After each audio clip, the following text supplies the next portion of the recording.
ಇಂಥ ಒಳ್ಳೆ ಜ್ಯೂಸಿಯಾಗಿ ಡಿಫ್ರೆಂಟ್ ಆಗಿರೋ ಚಿಕನ್ ಬರ್ಗರ್ನ ನಾನು ಇಲ್ಲೇ ಗುರು ಟ್ರೈ ಮಾಡಿದ್ದು. ಬರೀ ಬರ್ಗರ್ ಅಲ್ಲದೆ ಇಲ್ಲಿ ಸಿಗೋ ಆಲ್ಫ್ರೆಡೋ ಪಾಸ್ತಾ ಅಂತೂ ಅಲ್ಟಿಮೇಟ್ ಆಗಿರುತ್ತೆ.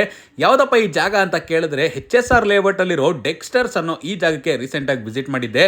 ಇದು ಬಂದು ಪಕ್ಕ ಅಮೆರಿಕನ್ ಡೈನರ್ ಅಂತಾನೆ ಹೇಳ್ಬೋದು. HR ಲೇಔಟ್ ಅಲ್ಲೇ ದಿ ಬೆಸ್ಟ್ ಆಗಿರೋ ಬರ್ಗರ್, ಪಾಸ್ತಾ, ಕಾಫಿ, ಡೆಸರ್ಟ್ಸ್ ಎಲ್ಲ ಸರ್ವ್ ಮಾಡೋ ಜಾಗ ಇದಂದ್ರೆ ತಪ್ಪಾಗೋದಿಲ್ಲ. ಆಂಬಿಯನ್ಸ್ ಅಂತೂ ಸಖತ್ ರಿಚ್ ಆಗಿದೆ, ಹಾಗೆ ಫುಡ್ ಇನ್ ಟೇಸ್ಟ್ ಕೂಡ ಸೂಪರ್ ಆಗಿದೆ. ಮೊದಲಿಗೆ ಗುಲಾಬ್ ಲ್ಯಾಟೆನ ಟ್ರೈ ಮಾಡಿದೆ, ಚೆನ್ನಾಗಿತ್ತು. ಆಮೇಲೆ ಕೋಲ್ಡ್ ಕಾಫಿ ಕೂಡ ಇಲ್ಲಿ ತುಂಬಾನೇ ಚೆನ್ನಾಗಿರುತ್ತೆ. ಮೊದಲಿಗೆ ನಾನ್ ವೆಜ್ ಅಲ್ಲಿ ಟೆಕ್ಸ್ ಮೆಕ್ಸ್ ಚಿಕನ್ ವಿಂಗ್ಸ್ ನ ಟ್ರೈ ಮಾಡಿದ್ವಿ. ಹೊರಗಡೆ ಕ್ರಿಸ್ಪಿಯಾಗಿ, ತಿನ್ನೋದಕ್ಕಂತೂ ಸೂಪರ್ ಆಗಿತ್ತು. ವೆಜ್ ಅಲ್ಲಿ ಮಶ್ರೂಮ್ ಚೀಸ್ ಕ್ರಾಕೆಟ್ಸ್ ನ ಟ್ರೈ ಮಾಡಿದ್ವಿ, ಇದಂತೂ ಸೂಪರ್ ಆಗಿತ್ತು ಅಂತ ಹೇಳ್ತೀನಿ. ಚಿಕನ್ ಪೆಪ್ರೋನಿ ಪಿಜ್ಜಾ ಅಂತೂ ಸಖತ್ ಚೀಸಿ ಆಗಿತ್ತು ತಿನ್ನೋದಕ್ಕೆ. ಮಾಡರ್ನ್ ಇಂಡಿಯನ್ ಬರ್ಗರ್ ನಂತೂ ಹೈಲಿ ರೆಕಮೆಂಡ್ ಮಾಡ್ತೀನಿ. ಈ ಜಾಗದಲ್ಲಿ ಮಿಸ್ ಮಾಡದೆ ಟ್ರೈ ಮಾಡಿ. ಇನ್ನು ಪಾಸ್ತಾ ಬಂದು out of the world, both veg and non veg ಅಂತೂ ಸಖತ್ ಕಿಕ್ ಕೊಡ್ತು. ಡೆಸರ್ಟ್ಸ್ ವಿಚಾರಕ್ಕೆ ಬಂದು